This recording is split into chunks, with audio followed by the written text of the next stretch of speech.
सांगाल मनमाड आणि नांदगाव? नांदगाव तर एकतर्फी झाली, सर्वात पण मनमाडमध्ये प्रथमतः मनमाडमध्ये एकतर्फीच झाली.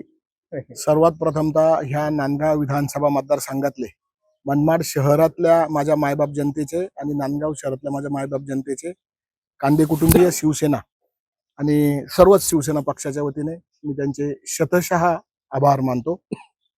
आमच्या शरीरामध्ये शेवटच्या रक्ताचा थेंब असेपर्यंत आम्ही त्यांची सेवा नक्कीच करू, असे ह्या विजयाच्या माध्यमातून मायबाप जनतेला आश्वासित करतो. शहर विकास बबलू भाऊ माझे लहान भाऊ आहे. फरांदादा असेल, मयूर भाऊ असेल, साईनाथ भाऊ गिडगे असेल, आमचे नांदगावचे सागर हिरे असेल, आम्ही भाऊ आहोत. आमचं एक कुटुंब आहे. आम्ही शिवसेना हा आमचा एक कुटुंब आहे.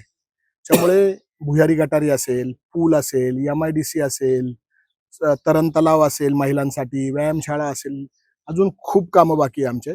त्याच्यामुळे आता आम्ही सगळे एकत्र मिळून हे काम करणार आणि नक्कीच हे सर्व काम आता आदरणीय नगराध्यक्ष बबलू भाऊंच्या नेतृत्वाखाली, तालुका अध्यक्ष साईनाथ भाऊ गिडगे यांच्या नेतृत्वाखाली, शहर प्रमुख मयूर बोरसे आणि आमचे सगळ्यांचे खांद्याला खांदा लावून काम करणारे फरांदादा यांच्या बरोबरीने आम्ही हे काम. पण